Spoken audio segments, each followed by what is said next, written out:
এই ছোট ব্যাটারি দিয়ে দেখুন কত প্রেসার পানির। আসসালামু আলাইকুম।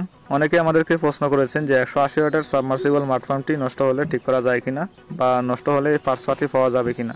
তো এই ভিডিওতে আমরা একটি মাড পাম্প খুলে দেখব পাম্পের ভিতরে নষ্ট হওয়ার মতো কি আছে বা নষ্ট হলে এই পার্টসগুলো পাওয়া যাবে কিনা। এই পাম্পটি 1 মিনিটে 130 লিটার পানি ওঠে। এই পাম্পটি উপরের দিকে কতটুকু উপরে পানি তুলতে পারে, পাম্পটির প্রাইস কত, কিভাবে অর্ডার করবেন, এই নিয়ে আরেকটি ভিডিও দেওয়া আছে। যারা এই ভিডিওটি দেখেননি, এই ভিডিওর ইন্ডি স্ক্রিনে ওই ভিডিওটি পেয়ে যাবেন অথবা আই বাটনে ক্লিক করে এই ভিডিওটি দেখতে পারবেন। তো পুরো ভিডিওটি শেষ পর্যন্ত দেখতে থাকুন। যারা আমাদের চ্যানেলটি এখনো সাবস্ক্রাইব করেননি প্লিজ সাবস্ক্রাইব করুন। যারা আগে থেকে সাবস্ক্রাইব করে রেখেছেন তাদেরকে অসংখ্য ধন্যবাদ। তো পাম্পটা খোলার জন্য সবগুলো নাটই আমরা খুলে নিব। আর সবগুলো নাটই হলো এলএনকি নাট। আর যে পাইপটা খোলা হয়েছে এখন এটা হলো আউটপুটের পাইপ। আর সবগুলো জোড়াতে একটা করে গাক্সেট দেওয়া আছে, রাবারের গাক্সেট। আর রাবারের গাক্সেট থাকার কারণে পানি লিক করবে না।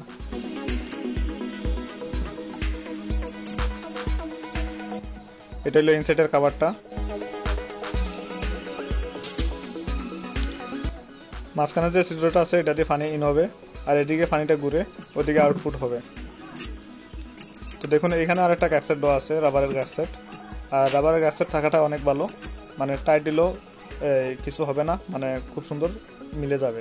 একটা বডির সাথে আরেকটা বডি খুব সুন্দর মিলবে, নষ্ট হওয়ার কোনো সম্ভাবনা নেই। তো পাম্পটা খোলা একদমই সহজ, এটা তেমন কঠিন কিছু না। এই পুরো ভিডিওটি দেখলে আপনি নিজে এই পাম্পের কাজগুলো করতে পারবেন। তো সবচেয়ে বড় কথাটা হলো পাম্পটা খোলার পরে বোঝা যাবে এই পাম্পের পার্টসগুলো পাওয়া যাবে কিনা। তো আমরা পাম্পটা খুলে নিয়েছি, এখন দেখি পাম্পের ভিতরে কি মোটর দিয়েছে।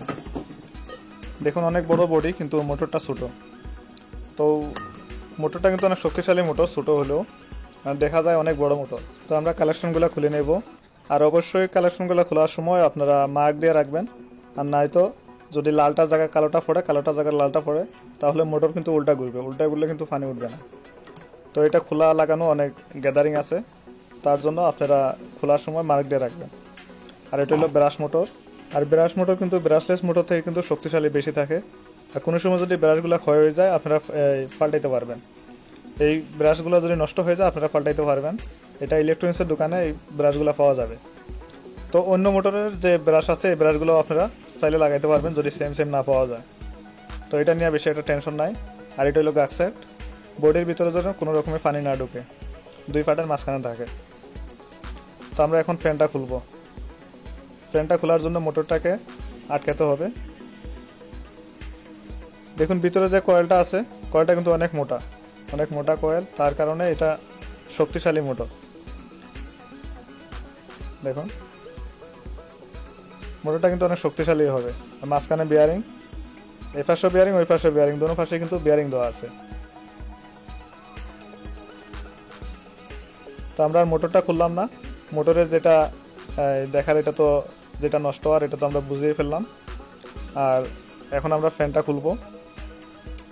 ফ্যানটা খোলার জন্য এখানে যে লোডারটা আছে, লোডারের মাঝখানে কিন্তু গ্রুপ আছে, এই গ্রুপের ভিতরে আমরা কিন্তু স্ক্রুড্রাইভারটা ঢুকিয়ে দিয়েছি।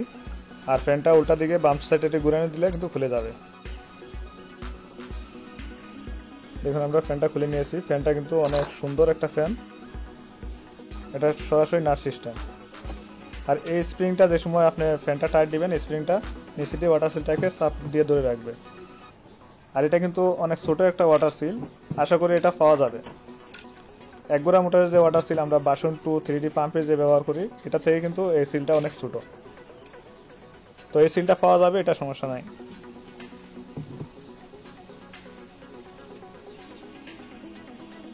দেখুন এই 3টা পার্ট মিলে কিন্তু একটা সিল। এই সাদা অংশের উপরে কিন্তু উপরের যে সিলটা আছে স্প্রিং সিস্টেমের, এটা কিন্তু ঘুরবে। তো সবসময় যেন পানি থাকে, পানির মধ্যে থেকে যদি আপনি মোটর চালান তাহলে মোটরে কোনো সমস্যা হবে না। তো দেখুন এই পাশে বিয়ারিং, দুই পাশে 2টা ব্রাশ, এই পাশেও কিন্তু ভিতরে বিয়ারিং আছে। তো আমরা এই বডিটা খুললাম না, খুলে জামালাটা বাড়ালাম না। এখন আমরা সিলটা আবার ফিটিং করে নেব।